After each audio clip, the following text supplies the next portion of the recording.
The daily learning structures that I'm going to share with you now, there's basically 4 or 5 of them. And the first one is that as leaders, starting at the bottom, as leaders, we should be thinking about how do we coach, how do we lead with questions, and how do we support our people. So leaders adopting more of a coaching style of leading and listening more intentionally. And so we use a number of different systems. One is visual management, the visual management that talks to us in the factory, so that or the workplace that we have around us. And what I mean by that is we want things to tell us whether they're normal or abnormal. We want things to tell us. We want the environment and the work environment to actually talk to us, so that we can see whether things are good or not so good. We also want our performance management system, our visual performance management system, our metrics and our measures to talk to us as well and tell us whether or not we're moving in the right direction.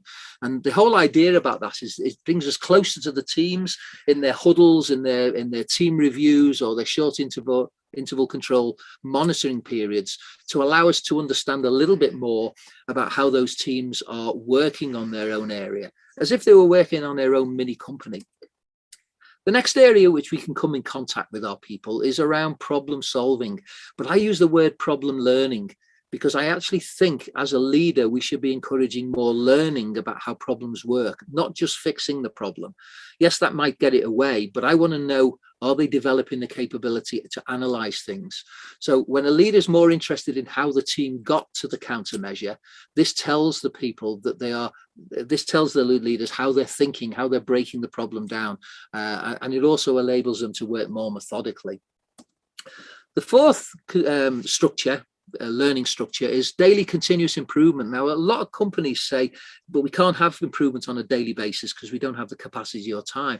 We can build this in. It was built in my experience at Toyota, and it was what we did every single day. We were always looking for seconds. We were always looking for ways of making the job easier, measurably easier, and improve upon it. And leaders driving and enabling continuous improvement activities, so that continuous improvement becomes business as usual. It shouldn't be an add-on. It shouldn't be something that we do over and above our daily work. It should be part of what we do. And we can do that in a structured way, where the leaders can actually help and engage people, leading with questions, engaging with them, and getting them to think about things that they can actually apply, small little changes that they can apply. And then finally, leaders are educating the value and the true purpose of standardized working, more as a system and not really as a tool. So thinking of standardized working not as a tool which actually enables us to capture how people do their job, but it's actually a system for developing the capability in the organization. So these 4 main structures, the first one of leaders coaching and supporting, leading with questions, and effectively leading how people learn on the job.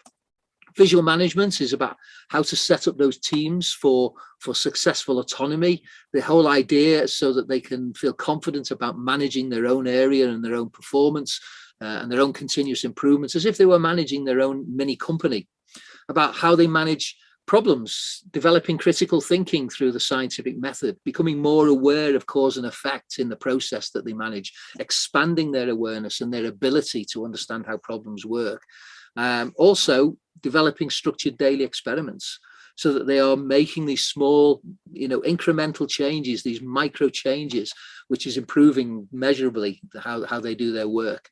So it becomes part and parcel of what we do on a day-by-day basis.